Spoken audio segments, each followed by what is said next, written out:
Hi, my name's Ed Malesky, and I'm an artist that just loves to work in wood. That's not my education, but it is a vocation.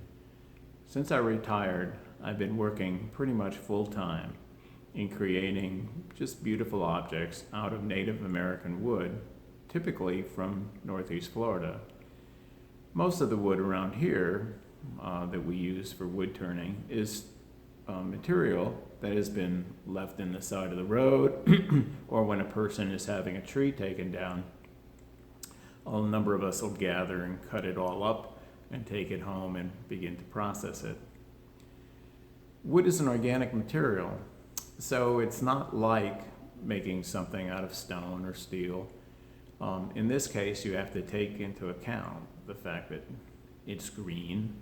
It has more than 50% moisture in it when you start turning, and when you finish, you need to have it dry. And in between, wood does a lot of really interesting things.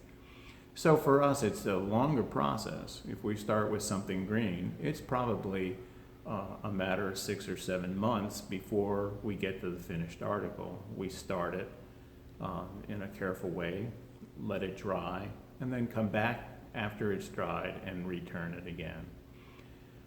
One of the things that I really like is making objects that evoke an emotion in people. When they look at it, they feel that, my gosh, this thing is beautiful, or is telling me a story, or even sometimes, how the heck did he do that? But I like to emote a response. A lot of times, conventional wood turners tend to use the beauty of the wood to do all of that prompting of emotion.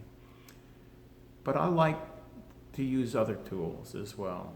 I do a lot of different kinds of texturing, both with chisels and mechanical tools, but I also like to do it with pyrography and getting burned images and burned patterns into the wood itself. And I use a lot of color. I use dye and paints to augment the shape. And in fact, I one time did a whole series of black pieces. And when you do black pieces, all you really have is texture and shape to evoke that emotion.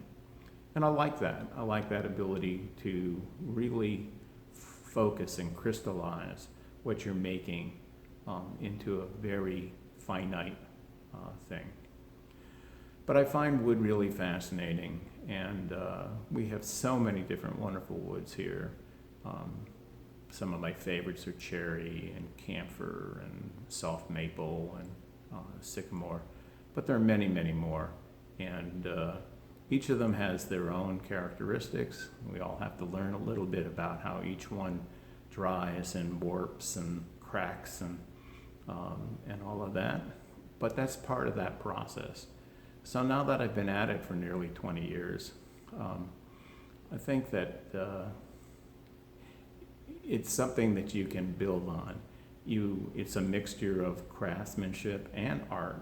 I think the creativity part is deciding what to make, and then the crafts part kicks in when you decide, how can I make it? And you put those two things together and you can create a pretty memorable piece. Thanks.